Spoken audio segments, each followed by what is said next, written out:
যুবশক্তি ভরসা কর্মসূচি আপনারা সকলেই জানেন এই যুবশক্তি প্রকল্পে আপনারা প্রত্যেকেই ৩,০০০ এবং ২,০০০ টাকা করে পাবেন। যারা গ্র্যাজুয়েশন কমপ্লিট করেছেন তারা ৩,০০০ টাকা, যারা গ্র্যাজুয়েশন কমপ্লিট করেননি উচ্চ মাধ্যমিক অবধি পড়াশোনা করেছেন তারা প্রত্যেক মাসে ২,০০০ টাকা করে পাবেন। এই যুবশক্তি ভরসা কর্মসূচি কবে শুরু হচ্ছে, কিভাবে আবেদন করবেন, এই যুবশক্তি কর্মসূচিতে কারা আবেদন করতে পারবে না বা আবেদন করলেও এই টাকা পাবে না সেটা কিন্তু আপনারা ডিটেলসে আজকে এই ভিডিওতে দেখতে পাবেন। কেননা কারা পাবে না এই যুবশক্তির টাকা বা কী কী নিয়ম রয়েছে, যে কোন কোন নিয়মগুলো না মানলে আপনারা কোনোভাবেই টাকা পাবেন না, সেটা যদি আপনারা জানেন তাহলেই কিন্তু বুঝতে পারবেন যে এই যে কারা পাবেন না এই জিনিসটা দেখলেই কারা পাবে সেটা কিন্তু আপনারা বুঝতে পারবেন। তাহলে এখানে আমরা ডিটেলসে কি দেখব, যে যুবশক্তি ভরসা কর্মসূচি কি, যুবশক্তি ভরসা কর্মসূচি কবে থেকে শুরু হচ্ছে, এই যুবশক্তি ভরসা যে কার্ড রয়েছে বা কর্মসূচি কারা পাবেন না, সমস্ত কিছুই কিন্তু আজকে আমরা এই ভিডিওর মাধ্যমে A to Z দেখে নেব। তো চলুন বেশি দেরি না করে ভিডিওটা শুরু করা যাক। ভিডিওটা শুরু করার প্রথমেই আমি আপনাদের বলতে চাইবো, যারা ফেসবুক থেকে ভিডিওটা দেখছেন তারা অবশ্যই পেজটাকে ফলো করে নেবেন, আর যারা ইউটিউব থেকে দেখছেন তারা কিন্তু অবশ্যই চ্যানেলটাকে সাবস্ক্রাইব করে পাশের বেল আইকনটাকে এনেবল করে রাখবেন। কি বলছে যুবশক্তি ভরসা কর্মসূচি, যুবশক্তি ভরসা কর্মসূচি কারা পাবেন না সেটা কিন্তু ডিটেলসে বলছে।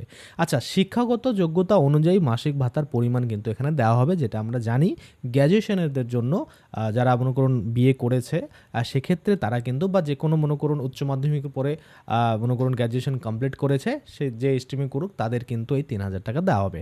আর অন্যান্য যারা রয়েছে, যারা অস্নাতক রয়েছে, যারা স্নাতক ডিগ্রি কমপ্লিট করেনি, নন গ্র্যাজুয়েট রয়েছে, তাদের ক্ষেত্রে কিন্তু প্রতি মাসে ২,০০০ টাকা দেওয়া হবে। এটা কিন্তু কারো প্রবলেম নেই, এটা সকলেই জানে, তাই না? আচ্ছা, এই প্রকল্পের সুবিধা আগামী ২০২৬ সালের অক্টোবর মাস থেকে ধাপে ধাপে দেওয়া শুরু হবে। অর্থাৎ অক্টোবর মাস থেকে এই যে প্রকল্পের টাকা সেটা অ্যাকাউন্টে আসতে শুরু করবে।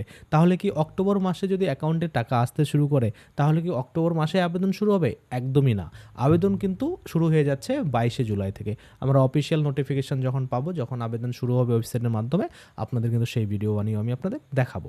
আচ্ছা, হলো এবার হচ্ছে এই যুবশক্তি ভরসা কর্মসূচি কারা পাবেন না, বা এই যুবশক্তির টাকা কারা পাবেন না, সোজা কথায় বলতে গেলে যে এই যুবশক্তি কার্ড যে রয়েছে ভরসা কার্ড, এটা কারা পাবেন না। দেখুন পরিষ্কার বলছে, আবেদনকারীর পরিবারের মাসিক আয় যদি ১,০০,০০০ টাকার বেশি হয়, দেখুন মাসে যদি কোনো ব্যক্তির আয় ১,০০,০০০ টাকার বেশি হয় বা কোনো ফ্যামিলির যদি ১,০০,০০০ টাকার বেশি হয় প্রত্যেক মাসে, তাহলে কিন্তু এই যুবশক্তি ভরসা কার্ডের টাকা ৩,০০০ হোক বা ২,০০০ কোনোটাই কিন্তু পাবে না। এটা কিন্তু রাখতে হবে মাথায়।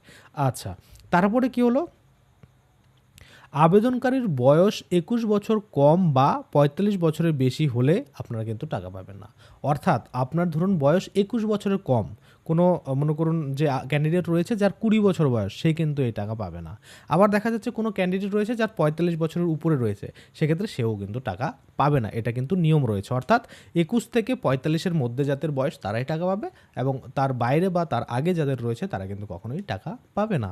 আচ্ছা, তারপরে বলছে যিনি ইতিমধ্যে কোনো সরকারি বা বেসরকারি সংস্থায় স্থায়ী কর্মসংস্থান যুক্ত আছেন, অর্থাৎ আপনি ধরুন সরকারি হতে পারে বা বেসরকারি হতে পারে, যে কোনো কর্মসংস্থানে যদি আপনি স্থায়ীভাবে আপনি সেখানে কাজ করেন তাহলে কিন্তু আপনি এই যুবশক্তি ভরসা কর্মসূচির বা বেকার ভাতার টাকা বা এই যে যুবশক্তির টাকা সেটা কিন্তু আপনারা পাবেন না। কেননা আপনি সরকারি হোক বা বেসরকারি হোক, কোনো সংস্থা, কোনো না কোনো সংস্থার সাথে আপনি কিন্তু ইনকাম করছেন, আপনি বেকার নন, যার জন্য এই কিন্তু টাকা আপনি পাবেন না। আচ্ছা, তারপর কি বলছে, সরকারের অন্য কোনো সামাজিক যে প্রকল্প যদি আপনারা পেয়ে থাকেন বা পেনশন যদি পেয়ে থাকেন, তাহলে কিন্তু আপনারা এই প্রকল্পের সুবিধা পাবেন না।